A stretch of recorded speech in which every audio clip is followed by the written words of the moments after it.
Ok, ahora sí, podemos empezar. ¿Se ve todavía la pantalla de la confesión? Sí, Sí, ok, perfecto. Entonces, bueno, hermanos, bienvenidos. Vamos a empezar entonces formalmente el estudio. Gracias a todos los que han entrado y sabemos que por ahí puede que entren más. Hoy vamos a tratar de ver el capítulo 6 de la confesión. Yo creo que puede que lo veamos completo, pero digo eso porque creo que existe la posibilidad también de que tal vez en la participación tal vez no se pueda. Pero no hay intención de hacerlo apurado ni tampoco de alargarlo. Se da y lo terminamos, perfecto, y si no, queda pendiente. De paso, les recuerdo que el próximo lunes no hay estudio de la confesión porque es el primer lunes del mes y cada primer lunes del mes tenemos reunión de oración. Así que no dejen de participar, que sabemos que es muy importante que como iglesia estemos orando. Y sabemos que debemos orar individualmente, pero la oración congregacional también es muy importante. Así que el próximo lunes hay una oración y va a ser por este medio también, por Zoom. El pastor Clip estaría mandando el enlace. Así que bueno, veremos entonces, con el favor de Dios, hoy el capítulo 6, que tiene como título de la caída del hombre, del pecado y su castigo. El último capítulo que vimos fue de la divina providencia y cómo Dios en la historia tiene cuidado de su creación, de todo, pero específicamente de sus hijos. Y ahora vamos a ver entonces de la caída del hombre y del pecado y su castigo. Así que entonces empecemos. Le voy a pedir el favor a alguien que pueda leer el párrafo 1, por favor. Solamente el párrafo 1. Pueden quitar el mute, el silencio y ahora. voy. Capítulo 1, perdón, el número 1 dice, a pesar de que Dios creó al hombre recto y perfecto y le dio una ley justa que hubiera sido para vida si lo hubiera guardado y amenazó con la muerte su transgresión. El hombre no la honró por mucho tiempo, usando Satanás la sutileza de la serpiente para subyugar a Eva y luego a través de ella seduciendo a Adán, quien sin ninguna coacción deliberadamente transgredió la ley bajo la cual habían sido creados y también el mandato que les había sido dado al comer del fruto prohibido, lo cual agradó a Dios permitir conforme a su sabio y santo consejo, habiéndolo ordenado con el propósito de que fuera para su propia gloria. Muchas gracias, Gesiel. Entonces, vamos a ver todo el capítulo con el favor de Dios, pero es importante que vean que van a ver los últimos capítulos que tal vez vamos a pasar un poco más rápido porque la idea se van a ir repitiendo. De hecho, muchos textos se van a repetir. Entonces ahí nada más reforzaríamos aquello que queda como nuevo que no se haya, aquello nuevo que no se haya dicho aún. Ok, entonces, en este primer párrafo de la caída del hombre, el pecado y su castigo, vemos al inicio que dice, a pesar de que Dios creó al hombre recto y perfecto, y le dio una ley justa que hubiera sido para vida si lo hubiese guardado, y amenazó con la muerte de su transgresión, el hombre no lo honró por mucho tiempo. Aquí hay que aclarar el punto de que esa perfección a la que entendemos no es que el hombre era Dios. Vamos que el único perfecto es Dios.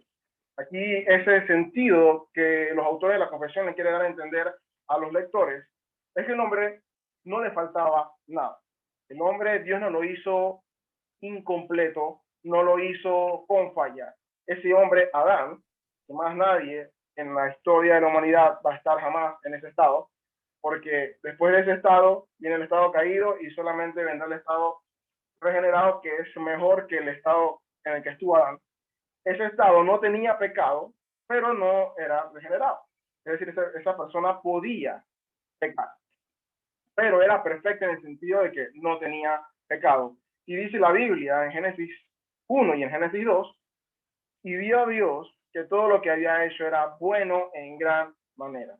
Entonces, en ese sentido, el hombre era bueno. y le dio una ley justa que hubiera sido para vida si lo hubiera guardado. Es decir, la ley no era para muerte, la ley era para vida. El mandato era sencillo, si ellos obedecían, hubiesen vivido. La promesa que se le da parece más una advertencia de que si haces esto mueres. Sin embargo, tenía la parte positiva de verlo de que si no lo haces, no mueres. Entonces Dios no le estaba condenando a morir, le decía, vive con esta condición. Entonces, en esta primera sección se ve cómo Dios creó al hombre, ¿no? En ese sentido, cómo empezó la creación. El hombre no cayó porque fuera pecador, el hombre decidió pecar. Y pueden buscar a alguien que busque Eclesiastés 7:29. Eclesiastés 7:29.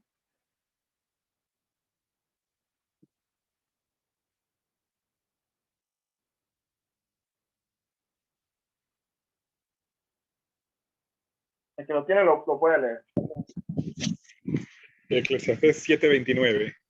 Sí, por favor. Mira, solo esto he hallado, que Dios hizo rectos a los hombres, pero ellos se buscaron muchas artimañas. Gracias. Eclesiastés, el autor, el predicador, reconoce que Dios creó recto a los hombres. O sea, Dios no los hizo malos. Las personas decidieron, en este caso Adán y Eva, decidieron pecar. Así que este es el marco en el que se da la caída, ¿sí? En el contexto.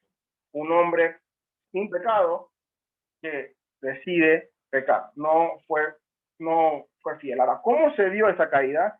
Ese mismo párrafo dice en la siguiente sección que fue a través de Satanás, utilizando la serpiente, para subyugar a Eva y seducir a Adán, quien sin ninguna coacción, es decir, que nadie lo obligó a Adán y nadie obligó a Eva, deliberadamente transmitieron la ley por la cual habían sido creados y también el mandato que les había sido dado al comer del fruto prohibido. Entonces, aquí no sabemos el relato y en esta parte aprovechamos para no utilizar este tiempo en volverlo a leer, de que ellos pecaron por su decisión. Ahí no había pecado por ellos, simplemente fue su decisión la que los llevó a pecar. ¿Cuál fue el contexto? Bueno, entró la serpiente de Satanás a seducirlos. Pero ellos fueron responsables de su pecado, responsables de haber elegido comer del árbol que Dios le dijo que no comieran. Y entonces no solo lo hizo Eva, sino que lo hizo Adán, lo cual fue muy grave porque Adán era nuestro representante delante de Dios, nuestro representante federal, por decirlo así, en la cabeza del pueblo que Dios había dejado. Y algo que quiero resaltar en este párrafo es que aquí dice que transgredió la ley bajo la cual habían sido creados y adicional dice, y también el mandato que les había sido dado al comer del fruto prohibido. Y uno pensaría que, bueno, si me dice la ley, yo pensaría que es el mandato de que no coman el fruto prohibido. Pero si hace una distinción del fruto prohibido, ¿a qué se refiere con la ley que les había sido dada? Y para eso necesitamos ver lo que el mismo Señor Jesús interpreta como la ley, como lo importante. ¿Alguien puede leer Mateo 24, del 36 al 40?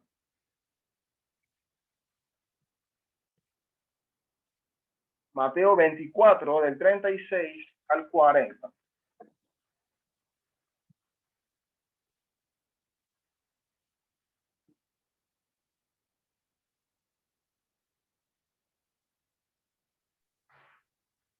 Leo, pues. 36 al 40. Por favor, sí. Dice, sin embargo, nadie sabe el día ni la hora en que sucederán estas cosas, ni siquiera los ángeles en el cielo, ni el propio Hijo. Solo el Padre lo sabe. Perdón, Maylin, me equivoqué. Mateo Ajá. 22. Mi fallo. Mateo 22. Sí, ya yo estaba 36, como 40. que Sí. 22, 36 al 40. Ah. Maestro, ¿cuál es el mandamiento más importante en la ley de Moisés? Jesús contestó, Ama al Señor tu Dios con todo tu corazón, con toda tu alma y con toda tu mente. Este es el primer mandamiento y el más importante. Hay un segundo mandamiento que es igual importante. Ama a tu prójimo como a ti mismo. Toda la ley y las exigencias de los profetas se basan en estos dos mandamientos. Gracias, Maylin. Entonces, esto ciertamente se escribe con Moisés, pero ya Dios le había dado instrucciones a Noé en el pasado y antes, y esto es básicamente el deseo de Dios. Y entonces, este deseo no empezó con Moisés. Dios siempre tenía este deseo, de que el hombre lo glorifique a él, que el hombre lo ame con todas sus fuerzas y que ame a su prójimo como a sí mismo. Entonces, al Adán y Eva pecar, rompen esa ley, porque entonces desobedecen el amar a Dios y desobedecen el amar a su prójimo. Adán no cumplió en proteger a su esposa y Eva no cumplió en someterse a su esposa. Así que fallaron en la ley que les había sido dada, que está escrita en sus corazones, de no amar a Dios, de no amarse entre ellos, y también el mandato explícito de no comer del fruto prohibido. Cada vez que pecamos, fallamos a esa ley de no amar a Dios y no amar a nuestro prójimo, pero también fallamos a mandamientos específicos al mismo tiempo. Es decir, yo digo una mentira, estoy fallando en el mandamiento específico de la mentira, pero ese mismo pecado implica que no estoy amando a Dios y que no estoy amando a mi prójimo como a mí mismo, al mismo tiempo. Entonces, esto fue todo lo grave que se dio con este pecado. Y lo importante es entender de que es simplemente no hacer lo que Dios dice.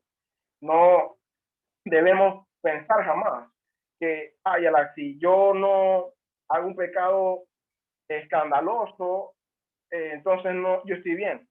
El pecado de Adán y Eva específico fue comer una fruta. Ni siquiera fue decir una mentira, fue comer una fruta que estaba prohibida. Entonces, si un pecado, simplemente romper lo que Dios dice, es grave, no puedo minimizar mi pecado, no puedo minimizar mi mentirita blanca, mi colada en la fila del súper, mi mala palabra que dije bajito para que nadie lo escuchara, el pensamiento que tuve con alguien. Y digo esto porque son estos los pecados que de repente uno dice, esto no importa, esto todo el mundo lo hace. Entonces, no se puede minimizar ningún pecado, porque no fue un asesinato lo que condenó a la raza humana, fue comer una fruta que no debía comerse. Entonces, y lo grave que es, simplemente el no hacer lo que Dios dice. No hacer lo que Dios dice es grave. Las consecuencias son graves porque implica romper su ley explícita y su ley general de no, amarlo a Él con todas nuestras fuerzas y amar a nuestro prójimo como a nosotros mismos. Y este párrafo concluye diciendo que todo esto pasó, y como ya hemos visto, en el decreto de Dios y la providencia de Dios dentro del plan de Dios. Para esto, leamos, alguien que pueda leer Romanos 11, versículo 32 al versículo 34. Romanos 11, 32 al 34. Romanos 11, 32. Porque Dios sujetó a todos en desobediencia, para tener misericordia de todos. Oh profundidad de las riquezas de la sabiduría y de la ciencia de Dios. Cuán insondables son sus juicios e inescrutables sus caminos. Porque, ¿quién entendió la mente del Señor? ¿O quién fue su consejero? Gracias, Alma. Ese pasaje es bastante claro cuando tengo aquí, hermanos.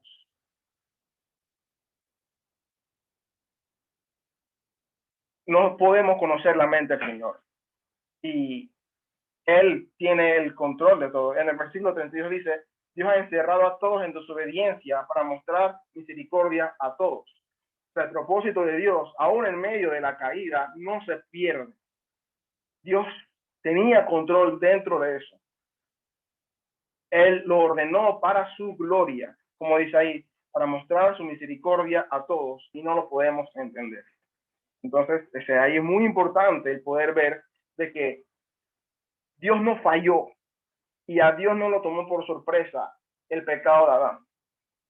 Y esto es muy importante, porque hay una forma de pensamiento muy popular en este tiempo, que es el dispensacionalismo, que básicamente da a entender de que Dios se equivoca, de que Dios necesita un fallo y luego vino otro fallo. Hay como 7 dispensaciones y todos son por causa de que un fallo requirió que Dios hiciera otro y que otro y otro y otro.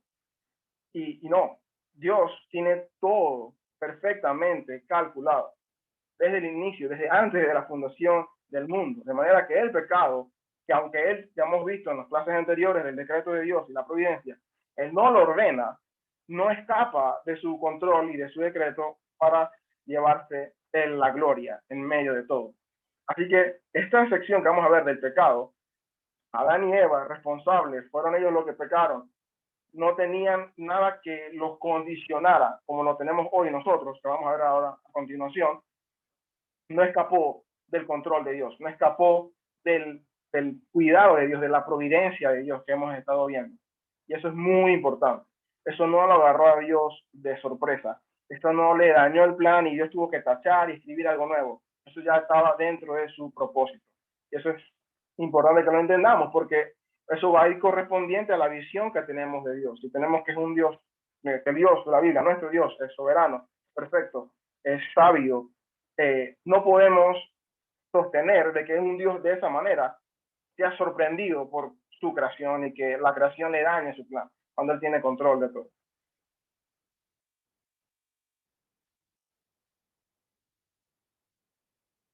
Ok, veamos el párrafo 2. ¿Qué pasó con el pecado cuando sucedió? ¿De qué manera nos afecta? Y aquí se ve casi el resto de los párrafos de este capítulo van en esta línea. ¿Alguien puede leer el párrafo 2, por favor? Amén. Dice, por este pecado, nuestros primeros padres cayeron de su justicia y rectitud original y de su comunión con Dios, y nosotros en ellos, por lo que la muerte sobrevino a todos, viniendo a estar todos los hombres muertos en pecado y totalmente corrompidos en todas las facultades y partes del alma y del cuerpo. Muchas gracias, hermana Licinia. También es muy importante entender aquí cuál es la condición o la consecuencia del pecado de Adán. Y aquí dice que vino como consecuencia que la muerte nos sobrevino a todos. A todos. Entonces, esto es importante, porque esto fue un debate inclusive muy grande en la Edad Media, en el tiempo después de la Reforma, y bueno, desde antes, pero tomó mucho más auge después, inclusive hoy en día todavía se debate un poco qué tanto afectó el pecado al hombre. Pero vamos a ver cómo la Biblia dice que el pecado mató al hombre, lo inhabilita por completo. A diferencia de una postura contraria, llamada arminianismo, o pelagianismo o semipelagianismo, que donde dice que el hombre quedó afectado, mas no totalmente corrompido con el pecado. Pero eso es una postura antibíblica, porque la Biblia enseña exactamente lo contrario. Y vamos a ver qué dice la Biblia. ¿Alguien puede buscar Romanos 5:12?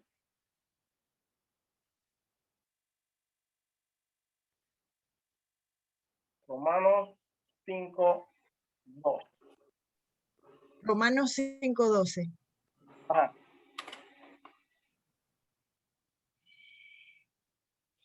Cuando Adán pecó, el pecado entró en el mundo. El pecado de Adán introdujo la muerte, de modo que la muerte se extendió a todos, porque todos pecaron. Muchas gracias, Lidia. Es bastante claro el apóstol Pablo explicando aquí la causa y la consecuencia del pecado. El pecado de Adán, como nuestro representante, afectó a toda la raza humana, de manera que todos pecaron. El salmista David lo reconoce también. Alguien puede buscar Salmos 51, versículos 4 y 5, por favor.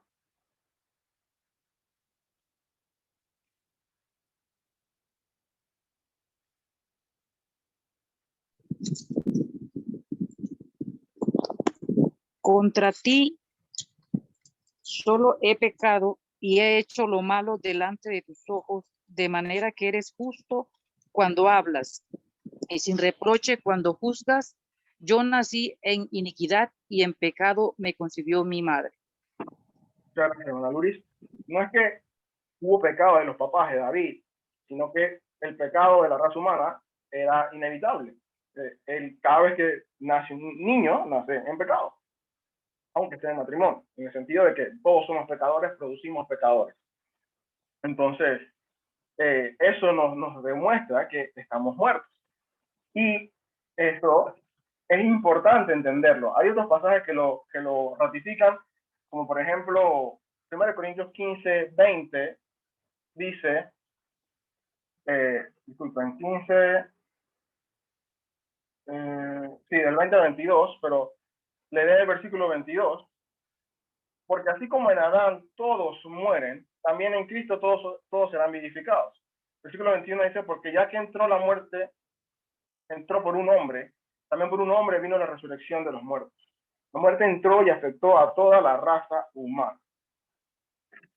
Otro texto que dice aquí, Efesios 2, del 1 al 3, y alguien que busque Romanos 3. Luego le digo los versículos de Romanos 3. Efesios 2, del 1 al 3.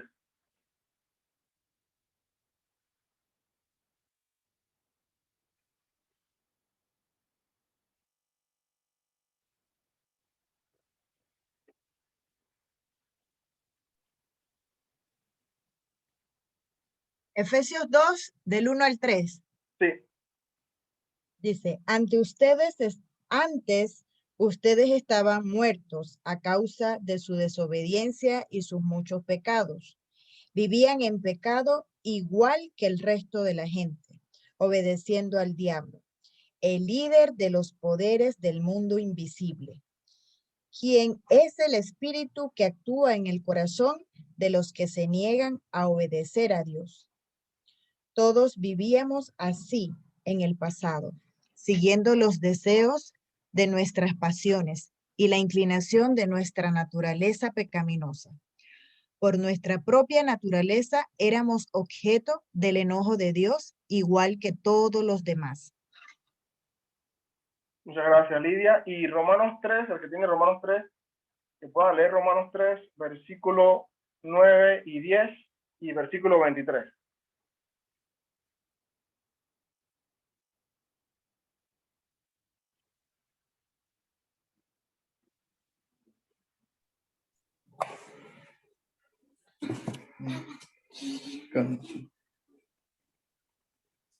Romanos 3, 9 a 10 dice, ahora bien, llegamos a la conclusión de que los judíos somos mejores que los demás, para nada, tal como acabamos de demostrar. Todos sean judíos o gentiles, están bajo el poder del pecado, como dicen las escrituras. No hay ni un solo justo, ni siquiera uno. Gracias, James. Y versículo 23 de ese mismo capítulo, por favor. Dice, pues todos hemos pecado, nadie puede alcanzar la meta gloriosa establecida por Dios. Gracias, James. Y este texto, Pablo está citando el Salmo 14 o el Salmo 81, que son paralelos, donde básicamente dice exactamente lo mismo. Entonces, este pecado de la caída afectó a la raza humana por completo y vino a inhabilitarnos, como dice el final del párrafo, en todas las facultades y partes del alma y del cuerpo. Es decir, nosotros, ahora que estamos en pecado, solamente hacemos lo malo. En Génesis 6, 5, pueden buscarlo, pero lo voy a ir leyendo, dice, que vio Dios que el deseo del hombre era hacer de continuo el mal. Ese era el deseo del hombre, Génesis 6, 5. Y el ser humano sigue siendo lo mismo, hacer de continuo el mal. Y antes de haber sido rescatados de nuestra naturaleza mala, nosotros andamos en la vanidad de nuestra mente, haciendo lo malo. Y aquí hay que aclarar que uno puede preguntarse, pero no todo el que no es cristiano necesariamente es malo, porque yo conozco personas, muchos pueden decir, y yo también conozco, que no son cristianos y que, digamos, conozco cristianos, bueno, personas no cristianas, que tienen matrimonios que parecen mejores que personas cristianas, que respetan a su esposa, que su esposa respeta a su esposo, y hay fidelidad, y uno dice, wow, esto está, parece bueno, o crían a sus hijos y lo corrigen. El detalle es que antes de ser salvos, aún esas acciones que parecen buenas, no son hechas por el propósito por el cual hemos sido creados, que es para darle gloria a Dios. Se hace ya sea para autojustificarnos o para autoglorificarnos, o porque alguien nos enseñó que era bueno, pero no se hace para glorificar a Dios. Y si no hacemos lo que Dios nos dice en sus términos y para glorificarlo, no sirve de nada. Nuestras acciones son trapos de inmundicia delante de Dios, nuestras buenas obras. Porque necesitamos hacerlo como Él quiere y para su gloria. Las dos son importantes, porque a veces la primera la descartamos y nos quedamos solamente con, yo quiero hacer esto para la gloria de Dios, pero eso no es suficiente. Hay que hacerlo en los términos que Él quiere para su gloria. Por ejemplo, una mujer que diga, yo quiero predicar para la gloria de Dios, yo quiero ser pastora para la gloria de Dios, pero no va a hacerlo en los términos de Dios, eso no sirve. Tiene que ser en sus términos para su gloria. Son importantes ambas. Tener solamente una no permite que pueda ser hecho de esa manera. Incluso si yo hago algo en los términos de Dios, pero lo quiero de acuerdo a los estándares que Él dio, pero lo hago porque quiero gloria personal o porque quiero que alguien diga algo de mí, tampoco está bien, por más de que digamos que cumple el requisito que la Biblia me da. Es necesaria ambas cosas. Y humanamente nadie hace eso. Nadie naturalmente hace las cosas que en los términos de Dios ni para su gloria, lo cual demuestra nuestra incapacidad para poder elegir lo que realmente es bueno. ¿Y qué es lo que realmente es bueno? Lo que Dios ha dicho que es bueno. Entonces, alguien que no conoce a Dios, ni siquiera sabe lo que Dios quiere, mucho menos va a querer ajustarse a eso.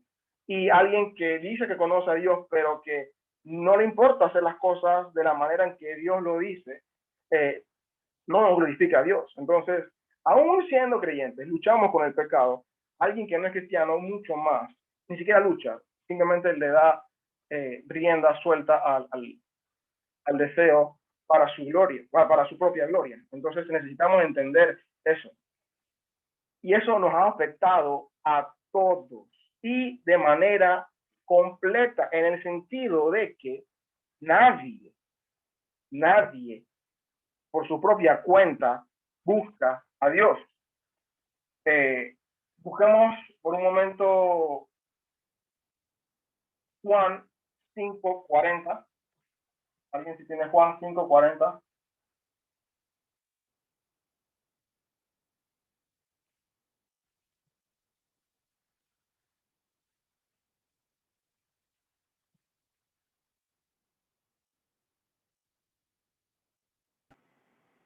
Y no queréis venir a mí para que tengáis vida.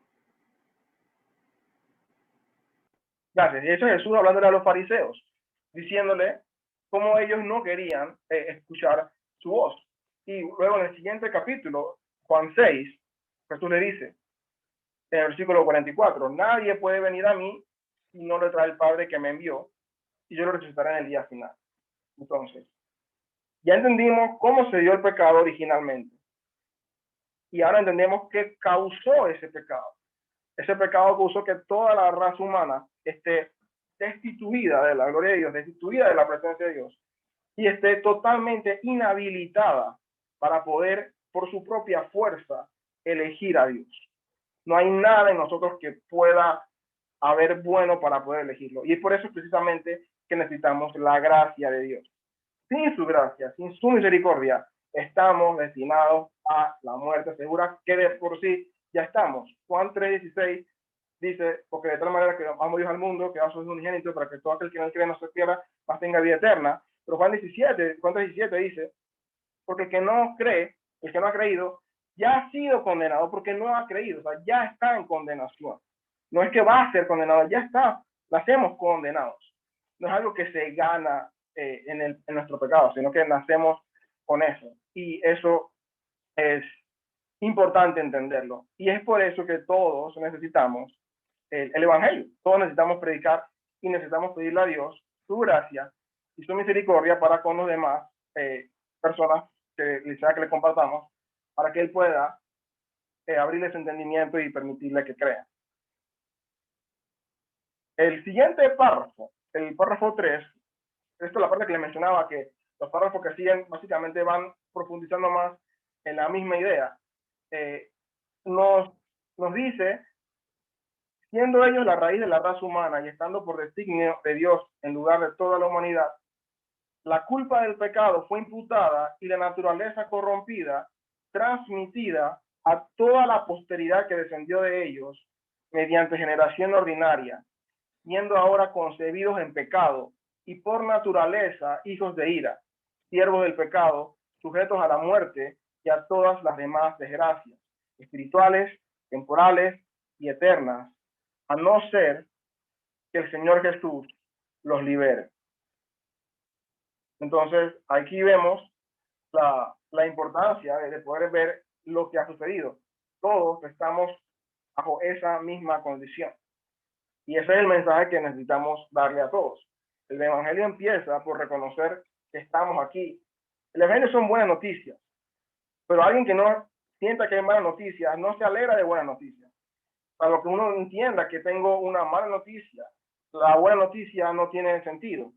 Por eso que el Evangelio empieza por poder entender que somos pecadores. Jesús no es algo que nos haga la vida mejor.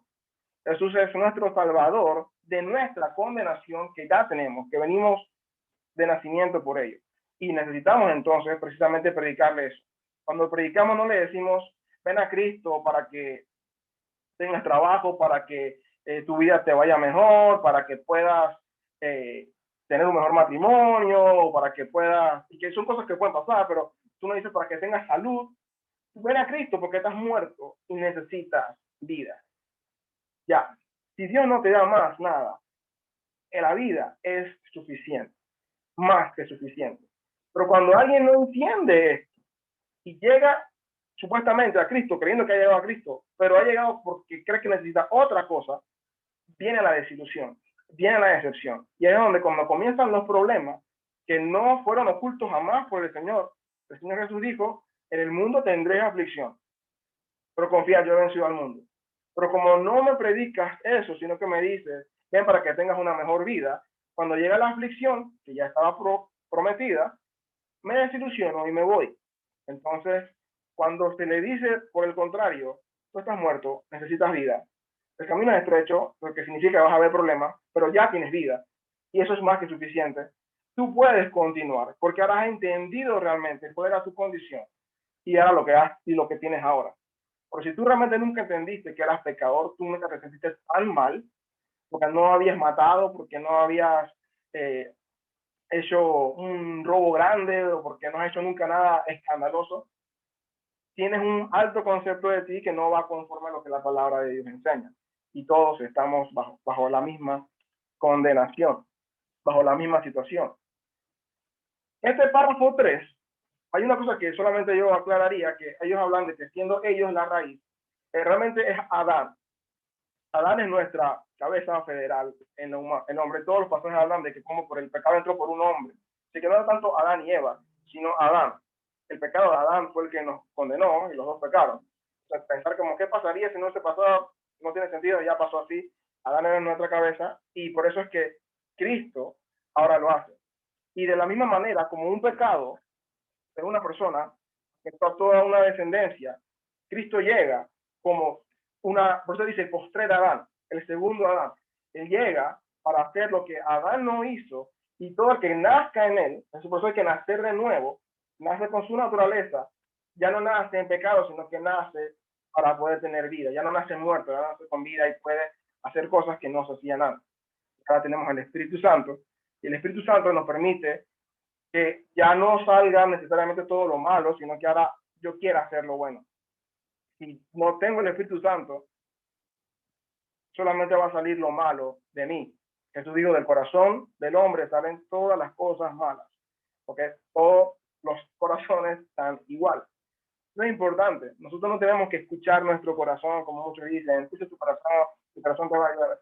Si quieres escuchar tu corazón, mejor ignóralo, porque lo más probable, lo más seguro que te va a decir algo que va en contra de lo que Dios quiere. Cuando entendemos cuál es nuestra condición, no queremos entonces estar dándole rienda suelta a ellos.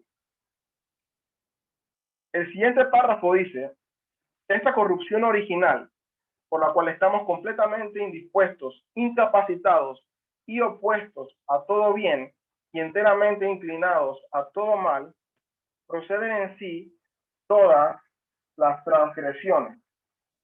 Y aquí pueden buscar Mateo 7, 17 al 20, por favor.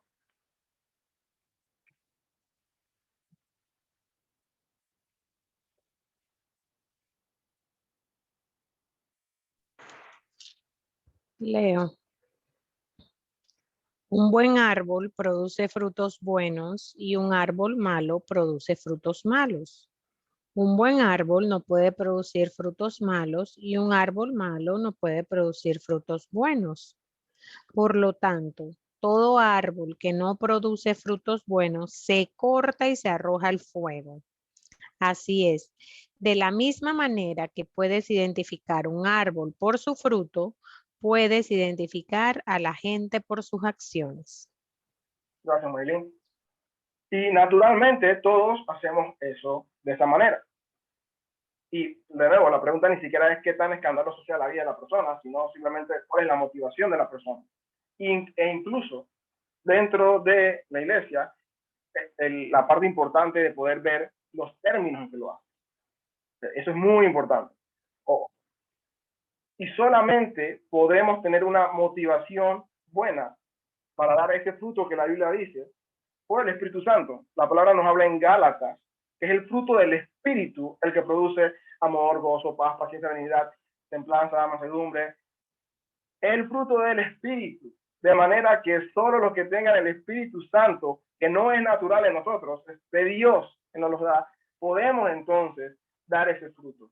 Sin el Espíritu Santo no podemos y continuaremos dando fruto de nuestra naturaleza caída, que lamentablemente, como dice el párrafo 5, la corrupción de la naturaleza permanece durante esta vida en los que son regenerados, y aunque ella sea perdonada y mortificada por medio de Cristo, ella misma y sus primeros impulsos son verdadera y propiamente pecado.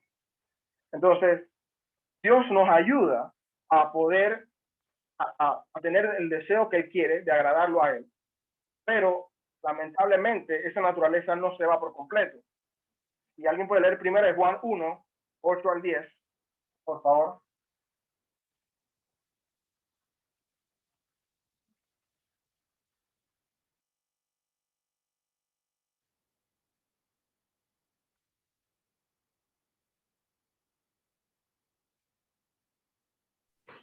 Yo de nuevo, pues. Si afirmamos que no tenemos pecado, lo único que hacemos es engañarnos a nosotros mismos y no vivimos en la verdad. Pero si confesamos nuestros pecados a Dios, Él es fiel y justo para perdonar nuestros pecados y limpiarnos de toda maldad. Si afirmamos que no hemos pecado, llamamos a Dios mentiroso y demostramos que no hay lugar para su palabra en nuestro corazón. Gracias, Maylin. El apóstol Juan le escribe esa carta a cristianos y le está diciendo, si ustedes dicen que ustedes no pecan, son mentirosos. Entonces, el apóstol Juan reconoce, no solo que ellos, sino que él también era pecador y que lamentablemente el pecado moraría en nuestra vida, en este lado de la eternidad.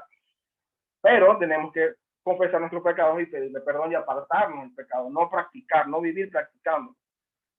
El apóstol Pablo dijo en Romanos 7, 19, alguien puede leer Romanos 7, disculpe, 19 al 25.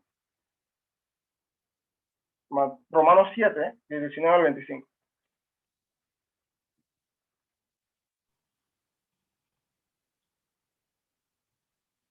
Yo de nuevo, pues. Ah, dale. ¿Alguien más? Sí, alguien ahí, escuché la voz de alguien. Dice 19 Al 25, por favor. dice, ya que no hago el bien que deseo hacer, sino que hago el mal que no deseo hacer, pero si hago lo que no deseo, no soy yo el que lo hace, sino el pecado que habita en mí. Encuentro pues una ley que está de acuerdo con mi mente, que desea que haga el bien, debido a que el mal está cercano a mí. Porque conforme al hombre interior, yo me regocijo en la ley de Dios, pero veo en mis miembros otra ley, la cual combate a la ley de mi mente y me hace cautivo de la ley del pecado que está en mis miembros. Soy un hombre miserable. ¿Quién me librará de este cuerpo de muerte? Gracias, Asiel. Disculpa, faltaba uno. Faltó un versículo. Ok, perdón. Gracias doy a Dios por medio de nuestro Señor Jesucristo, porque ahora yo en mi mente soy siervo de la ley de Dios, aunque en mi carne sea siervo de la ley del pecado. Gracias, Asiel. Y bueno, aquí el apóstol Pablo reconoce que el pecado mora en él, como el apóstol Juan lo reconoció también. Y el mal que no quiere, practica, y el bien que quiere, no practica. Por aquí hay una diferencia importante, que ahora ya hay una lucha. El cristiano debe vivir en lucha constante. El no cristiano no tiene lucha, simplemente peca libremente. No hay conciencia, o sea, que hay conciencia y todo, pero peca porque no le importa ofender a Dios. El cristiano va a querer no pecar, porque entiende o debe entender que su pecado ofende a Dios. Entonces va a querer evitar el pecado, como bien mucho más, mortificar el pecado. Y de esa manera poder procurar agradar a Dios cada vez más. El no creyente no le importa. De hecho, por eso es que en el proceso de disciplina que el mismo Señor Jesús nos dejó en Mateo 18, da a entender que cuando una persona peca, tú lo llamas aparte. Si van 2 o 3 personas y esa persona no quiere ni siquiera arrepentirse, sino que dice no me importa, y la congregación después dice no me importa y sigue no me importa, el Señor Jesús dice tenlo por gentil y publicano, es decir, tenlo como alguien inconverso. Esa persona no ha creído. Entonces, y eso es para el bien de la persona, porque eso le va a poner a la persona en el contexto correcto de que está en pecado y que posiblemente esté condenado. Puede que haya algunos que sigan a la disciplina para poder corregirlo, como Pablo le dice también a los corintios, ¿no? Que lo apartó y después ese hombre se arrepintió y volvió. En la segunda carta lo incluye, pero es importante el poder reconocer eso, ese proceso. Y hacemos mal cuando queremos poner que alguien es por encima de los frutos que en general le puedan evidenciar en su vida. Y ni siquiera está hablando de que es un examen minucioso de ver qué hace cada hermano. Dios no nos pone a hacer eso. Estas son cosas evidentes, que lo que el Señor Jesús hace, son evidentes en su vida, como habla, su familia, sus acciones, su actuar. El pecado, tratando de unir todos los párrafos, es algo triste, fuerte, doloroso, horrible. Sucedió en el inicio por nuestro padre federal Adán y afectó a toda la raza humana, al punto de que nadie puede elegir a Dios. Eso es triste. Cuando surgieron personas durante la historia que quisieron desmentir eso, no, el hombre no está muerto, como la Biblia lo dice, el hombre está muerto, sino que está parcialmente herido, está enfermo el pecado. Y aunque está afectado, todavía no está del todo inhabilitado, que eso no es lo que dice la Biblia, buscando darle algún tipo de esperanza a la persona de que hey, tú puedes elegir. Está desligándose del evangelio. Si hubiese algún tipo de acción que nosotros pudiésemos tener por nuestra cuenta, que esto no tuviera que haber venido. ¿A qué hubiese venido Cristo si en verdad nada más faltaba que hubiese voluntad en alguno de nosotros? Pero Él vino porque estamos por naturaleza apartados de Dios, bajo la ira de Dios. El pecado nos afectó de tal manera. Y solamente una persona sin pecado que nos representara podía pagar ese precio. La confesión más adelante va a hablar específicamente de Cristo el mediador. Así que no voy a entrar tanto ahí. Pero poder entender cómo el pecado nos afecta, nos ayuda a ser conscientes de la realidad de cada persona, para poder predicar el evangelio desde ahí. Ser consciente del pecado y de nuestra condición nos ayuda a amar más a Dios, porque que Dios nos haya amado estando muertos en delitos y pecados, eso significa que Dios nos amó en el momento que éramos menos amables. Si hoy usted se puede sentir que no, yo he pecado y todo eso, antes usted humanamente no iba a producir nada de amor. De hecho, usted no produjo nada de amor. Dios amó porque quiso, de su gracia, de su misericordia. Entonces, entender cuál es su condición, cuál era su condición previa, le permite vivir agradecido con Dios, contento, gozoso de que aun cuando no lo merecía, Dios lo hizo. Y si entiende eso, usted va a querer dar de esa misma gracia que usted recibió. Usted va a querer dar esa gracia a las demás personas, porque nadie no lo merece, nadie lo merece.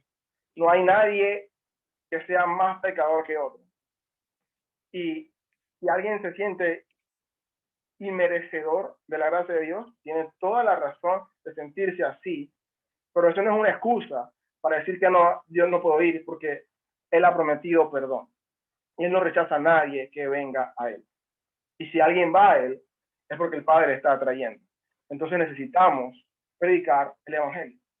Pero el Evangelio empieza con la mala noticia del pecado. Si no mencionamos esta parte, el Evangelio no tiene sentido. Porque si yo le digo a alguien que tiene cáncer, pero que no sabe que tiene cáncer, tengo la cura para tu enfermedad, y él dice, ¿pero qué enfermedad? Yo no tengo nada. Él la va a despreciar, o por más que pueda parecer muy bueno, no la necesito.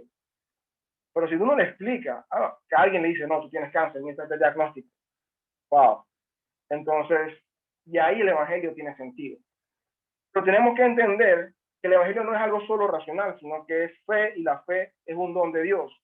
Y Pablo dice que cuando prediquemos el Evangelio, eso va a producir tristeza. La tristeza nos va a reconocer que somos pecadores, solo que algunos es para arrepentimiento, y gloria a Dios por eso, y otros para condenación, y también gloria a Dios por eso. Entonces, no crean de que porque lo presenten de la manera correcta, el resultado de su presentación del Evangelio va a ser automáticamente que la persona salve, porque no depende de nosotros, la salvación depende de Dios, entendiendo lo que Jesús dijo. Es el Padre el que le da el entendimiento, es el Padre quien le hace venir. Cuando Nicodemo le pregunta a Jesús en Juan 3, ¿cómo nazco de nuevo? Dice, es del Espíritu. ¿Y cómo tú controlas nacer del Espíritu? Nadie controla nacer del Espíritu, como nadie tampoco controla nacer de su madre. Nadie, ninguno de nosotros decidió, yo quiero nacer en tal año. No, nosotros no decidimos nada en nuestro nacimiento.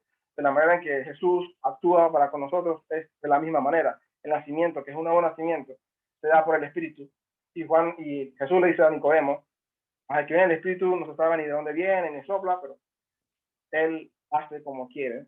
Y nos toca confiar en su providencia, confiar en su amor, confiar en sus atributos, de que Él es bueno, justo, santo, perfecto, misericordioso, justo, con ira y con todo lo que dice en medio de todo. Y esto nos debe hacer aún más glorificar a Dios y entendiendo que nuestra corrupción es total. Eso significa que si Dios no hubiese tenido misericordia de nosotros, todos y cada uno de los seres humanos estuviésemos condenados a la muerte eterna. De hecho, Él mostró misericordia aún en el mismo Edén. Adán y Eva pecaron, ellos tenían que haber muerto por completo. Pero espiritualmente murieron y iban a experimentar la muerte, pero no murieron inmediatamente.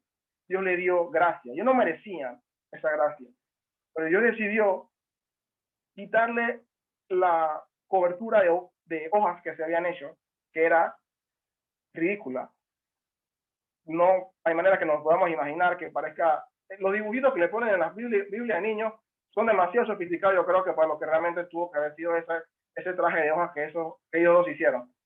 Y Dios le dice, te voy a cubrir con una piel, de verdad, que te va a dar calor en medio de eso. Tú no te lo mereces, pero te cubro igual. Pero para esa cobertura de piel, en ese tiempo, también tuvo que morir ese animal, uno solo, que sea que haya sido. De la misma manera que para nosotros, para poder ser cubiertos, no por nuestras acciones, que no sirven de nada, el querer justificarme, el querer simplemente por mi cuenta ayudar a los pobres, ayudar a los ancianos, que esos son buenos, pero si yo no lo hago por mi cuenta, no sirve de nada. Él viene y nos cubre de verdad con la sangre de Cristo. Perfecto. Luego eso vamos a ver mucho más adelante acerca de Cristo, el mediador, específicamente en su rol de mediador. Pero entender el pecado, su causa, su origen y su consecuencia es vital para todo creyente. Todo creyente tiene que entender esto, porque al entender eso, podremos tener más cuidado con nosotros mismos, porque reconocemos que somos pecadores, tener cuidado con nuestros hijos, porque reconocemos que son pecadores, y que aunque tengan 2, 3, 4, 5, 7 años, siguen siendo pecadores, chiquitos, pero pecadores. Entonces, necesitamos a ellos enseñarles el evangelio. Hay que corregirlos, sí, pero hay que enseñarles el evangelio. Ellos, eso es lo que necesitan. La cura del pecado es el evangelio. Una vez yo le pregunté a un muchacho que toda su vida ha ido a la iglesia, toda su vida, y él tiene hoy 27, 28 años. Entonces lo pregunté hace como 3, 4 años atrás. Y le preguntaba en una conversación casual acerca de la homosexualidad. Y yo le preguntaba, ¿qué es la homosexualidad? Y no me pudo responder que era pecado. No fue capaz. Yo le tuve que ir a corriente y le mira que dice aquí, es pecado. Ok. Después le pregunté, ¿y la homosexualidad tiene cura? Y tampoco me pudo responder si tenía cura o no. Y esta es una persona que ha ido a la iglesia toda su vida. ¿Qué pensaría él con respecto a la homosexualidad? Y digo, no, que vaya al doctor.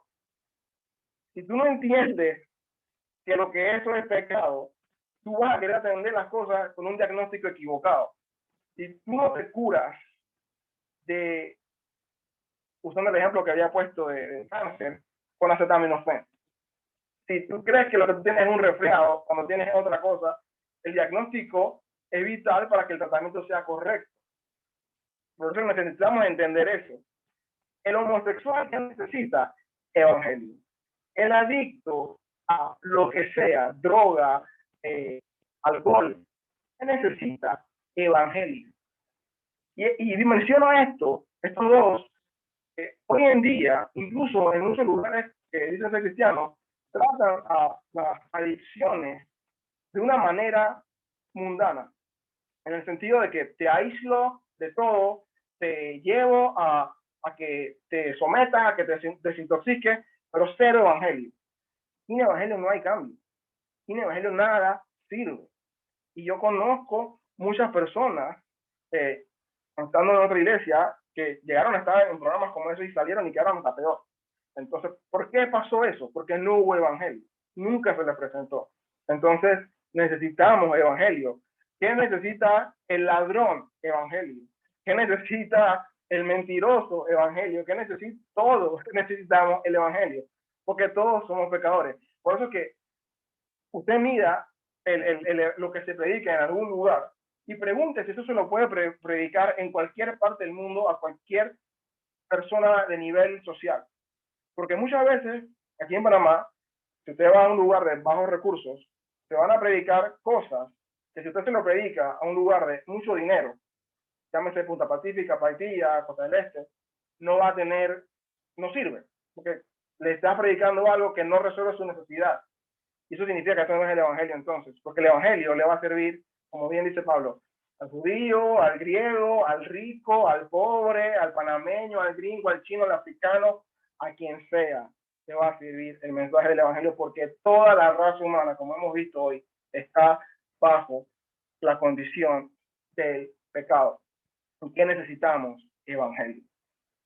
El diagnóstico de por qué esa persona que usted conoce se metió con fulano de tal que no tenía sentido y ese hombre o esa mujer, ¿para qué? ¿Qué pasó? Pecado. La Biblia dice que cuando no actuamos de base a lo que Dios dice, somos como necios. Y eso es actuar en contra de lo que la palabra dice, pecado. ¿Por qué los panameños siguen haciendo corrupción y tal? Pecado. ¿Por qué hay tanta violencia en Color, en San Miguelito? Pecado. Pecado. ¿Qué necesitan ellos?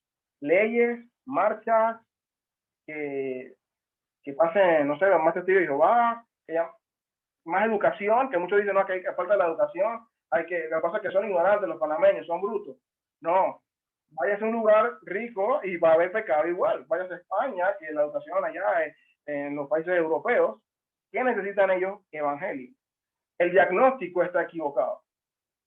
Como el diagnóstico está equivocado, todo lo que se le dé alrededor de esa solución no va a servir. Van a tratar de solucionar algo con la medicina incorrecta. Pero nosotros no debemos caer en eso. Nosotros sí tenemos la herramienta, que es la palabra de Dios, perfecta, única, completa y suficiente, que nos da el diagnóstico perfecto y detallado de qué es lo que tiene el hombre. Pablo le dice a Timoteo y a Tito, en el posterior tiempo van a haber hombres amadores de sí mismos, desobedientes de los padres y todo eso que describe ahí, que bueno, luego acá vamos a ver un poquito más en Timoteo eso que va a pasar ahí, viene como consecuencia del pecado. ¿Y qué le dice Pablo a Timoteo? Predica tiempo y fuera de tiempo. Predica. ¿Qué tiene que hacer usted, hermano?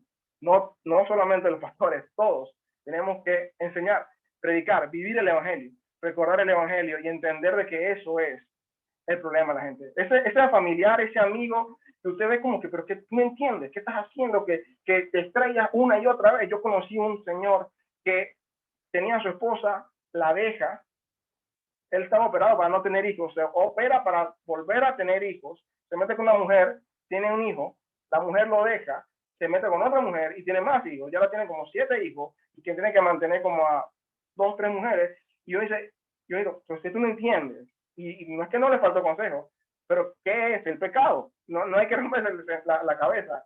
El diagnóstico es pecado. ¿Qué necesita él? Evangelio. ¿Qué necesitamos todos? Evangelio. Y lo necesitamos aún que hayamos creído. Porque cuando ya hemos creído, el evangelio nos recuerda de dónde salimos. Y nos permite mantenernos humildes. Nos permite recordar que era un pobre, muerto, desdichado, que no tenía nada ni me merecía nada. Y Dios me salvó por gracia. Un cristiano orgulloso no ha entendido el evangelio. Porque va a pensar que fue él quien lo decidió, que yo estaba antes en X, Y, Z pecado y ahora no estoy así, como si fuera por su propia cuenta. El creyente de verdad entiende que ha sido rescatado. No fue que él nadó, o sea, me sacaron, me trajeron de allá, con cuerdas de amor, dice la palabra. Nos trae el Señor, nos atrae y nos guarda y nos ayuda a mantenernos, que eso es lo más lindo también. Él nos preserva hasta el final. Y también vamos a ver eso más adelante con la confesión. Entonces, hermanos, entender el pecado, su condición y cómo nos afecta a todos, debe ser algo que nos cambie la vida para poder entender nuestro actuar, ser cuidadosos con nosotros mismos, porque como bien dijeron los apóstoles, que estuvieron con el Señor, Pablo, que vio la visión maravillosa del tercer cielo, dice, yo tengo pecado. No crea que usted va a tener menos pecado que Pablo. Usted es igual de pecador que Pablo, o hasta más. Podemos ser igual de pecadores. Entonces, no nos creamos menos o más. Somos pecadores, tenemos que tener cuidado con ellos. Y entender también eso para amar a nuestros hermanos. Cuando su hermano falla contra usted, hermano, recuerde que ese hermano es pecador igual que usted. Entonces usted tiene que perdonarlo con la gracia, con que Dios lo perdonó a usted. Si usted no perdona a su hermano porque le falló, dice la palabra que si no perdonamos nuestras ofensas, el Padre que está en la ciudad no nos perdonará a nosotros. Entonces, porque no estamos siendo coherentes con la realidad de que Él nos ha perdonado una deuda mucho más grande de la que cualquiera de los seres humanos que están cerca de nosotros nos puedan ofender. Nadie jamás lo va a ofender a usted tanto como lo que usted ha ofendido a Dios. Y no importa qué haya sido lo que le hayan hecho, diga los pecados que usted quiera, jamás se va a acercar a lo que solamente usted ha ofendido a Dios y aún así lo perdonó y lo seguirá perdonando hasta el final. Entonces, bajo esa premisa, yo no puedo dejar de perdonar, yo no puedo dejar de amar a los demás, yo tengo que hacerlo siempre. Por eso es que el cristiano debe ser conocido por el amor. Jesús le dijo, en esto conocerán que son mis discípulos, en que se aman los unos a los otros. ¿Cómo nos podemos amar siendo pecadores? Porque recordamos que Él nos amó siendo pecadores y que nos salvó siendo pecadores. Hermanos, el pecado es horrible, triste, grave, pero no es el fin. Gracias a Dios hay esperanza. Hay esperanza para nosotros. Dice aquí la confesión al final, aquí en el capítulo, párrafo 3, a no ser que el Señor Jesús los libere. Y eso es real, que usted está aquí escuchando eso, significa que el Señor Jesús tuvo a bien liberar. Así que hay esperanza, hermano. Hay esperanza para el pecador, y póngale el apellido del pecado que sea. Hay esperanza.